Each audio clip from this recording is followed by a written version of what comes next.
Autobusët interurban dhe ata të linjave ndërkombëtare do të kenë së shpejti një vendqëndrim të ri, sipas vendimit të marrë nga Këshilli Bashkiak i Vlorës. Ky vendim parashikon zhvendosjen e stacionit aktual të autobusëve interurban nga zona ku ka funksionuar deri më tani, ndërsa për linjat ndërkombëtare është përcaktuar që marrja e pasagjerëve të bëhet në zonën pranë linjës së autostradës me rrugën transballkanike. Megjithatë, ky vendim ka hasur kundërshtim të fortë nga drejtuesit e autobusëve, të cilët shprehen se vendodhja e re është shumë larg qytetit dhe e papërshtatshme për pasagjerët. Sipas tyre, largësia nga qendra urbane do të sjellë rënje të ndjeshme të numrit të udhëtarëve, duke e vështirësuar edhe më shumë situatën ekonomike të këtij sektori, i cili prej kohësh ndodhet në vështirësi.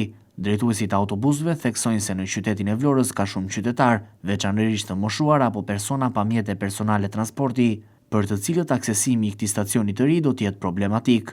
Një tjetër shqetësim i ngritur nga drejtuesit e autobusëve lidhet me faktin se çdo ditë më shumë ata po shkojnë drejt falimentit. Sipas tyre, përveç vendosjes së terminalit, mungesa e masave konkrete kundër informalitetit po i dëmton rënd. Drejtuesit e autobusëve janë shprehur hapur kundër zhvendosjes së terminalit në hyrje të qytetit të Vlorës, pranë rrugës së paraburgimit. Ata e shohin këtë zonë si të papërshtatshme, jo vetëm për shkak të largësisë nga qyteti, por edhe për mungesën e infrastrukturës së nevojshme për një terminal funksional dhe të aksesueshëm. Megjithse autoritetet lokale kanë nisur vendosjen e sinjalistikës në zonë, e cila pritet të shërbejë si stacioni i ri, drejtuesit e mjeteve vijojnë të kundërshtojnë këtë veprim duke kërkuar pezullimin e zbatimit të vendimit deri në gjetjen e një zgjidhjeje të pranueshme nga të gjitha palët. Në ditët e fundit të muajit dhjetor, drejtuesit e autobusëve interurban pezulluan aktivitetin e tyre dhe dolën në protestë. Ata kërkuan përcaktimin e një vendi të përshtatshëm për terminalin e autobusëve, si dhe goditjen e informalitetit në transportin e udhëtarëve.